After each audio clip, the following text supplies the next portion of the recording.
Oi, FFW, aqui é o Pedro Andrade e hoje eu vou mostrar para vocês um pouco do processo de criação da minha coleção que eu vou apresentar em Paris agora.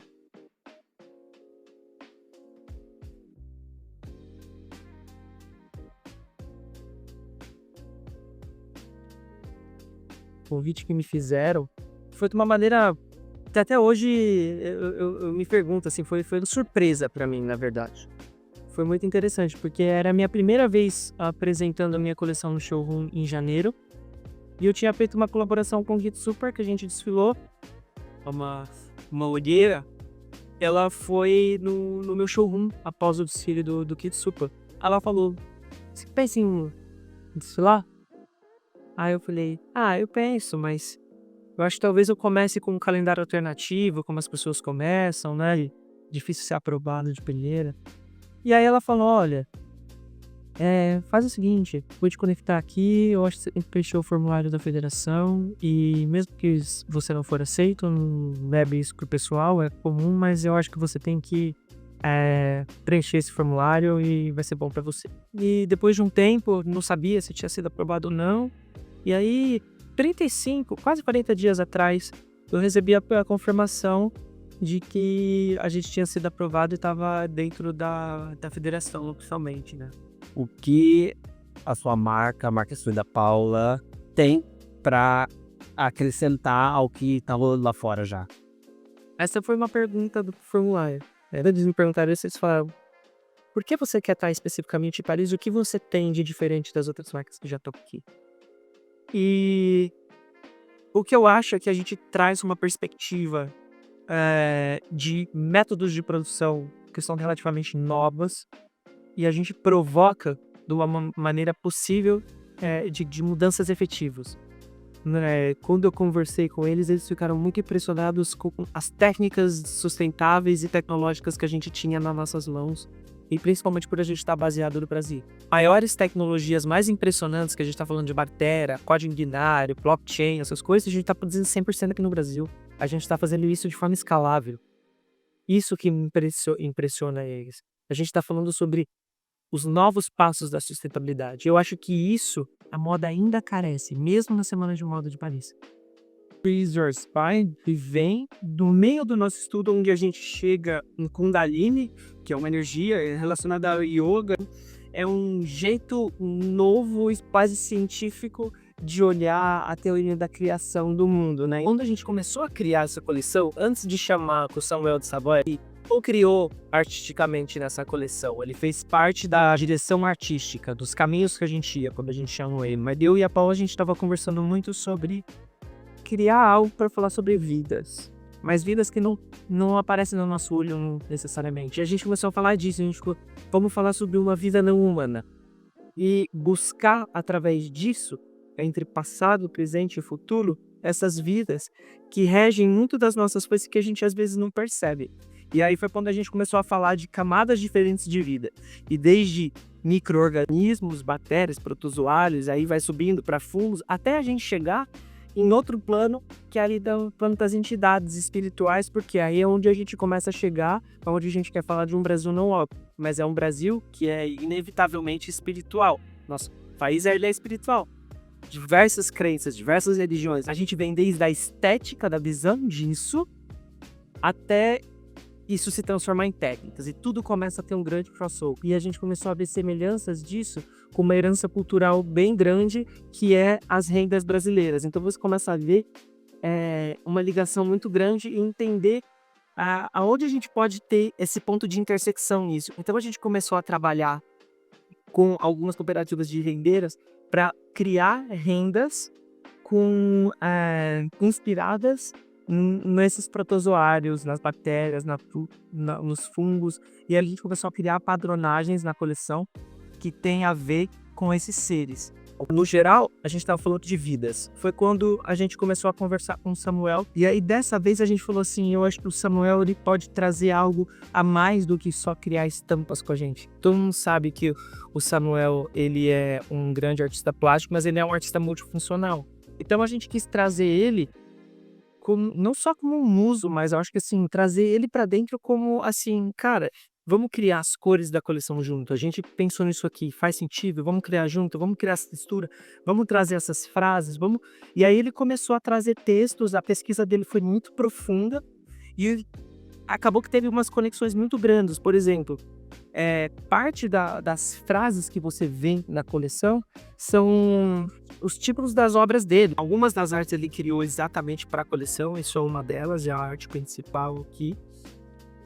E aí a gente foi juntando algumas outras técnicas, até mesmo a cerâmica, mas uma cerâmica que ela é cultivada e na queima também a gente faz com que o ar consiga captar micro-organismos e aí a gente consegue fazer essas queimas. Isso vai virar o quê, Pedro?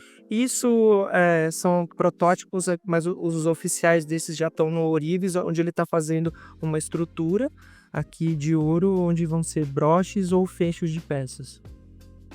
E é tudo feito à mão e tem a ver também com o cultivo de bactérias.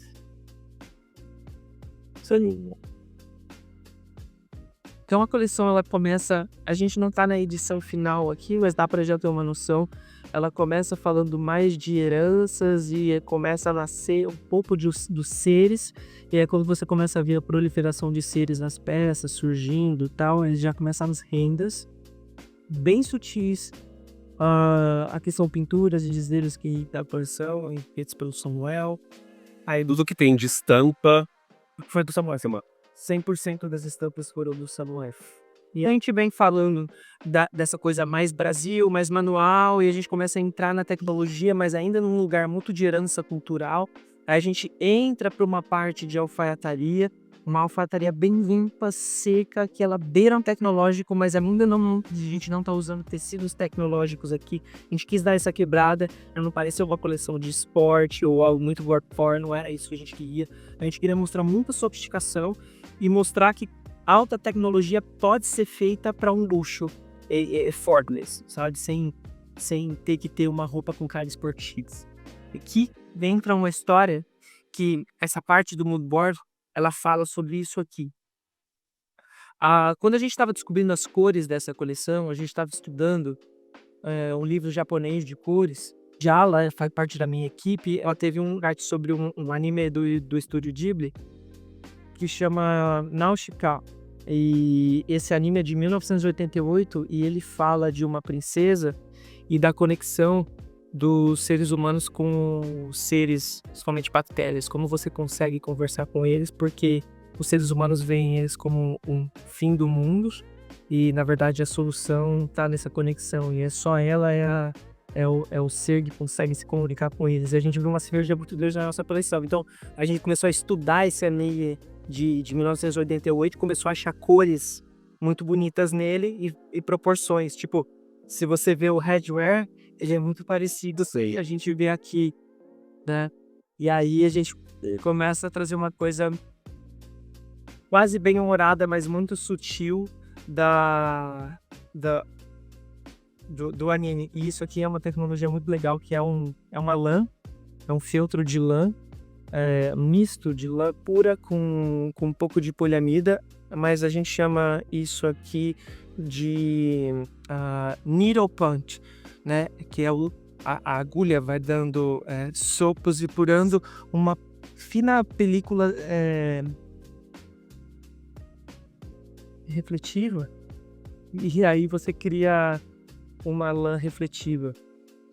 E aí a gente começa já a falar de seres aqui, humanos, que aí é uma visão que a gente conversando com o Samuel trouxe uma visão que ele queria de um momento pós-apocalíptico.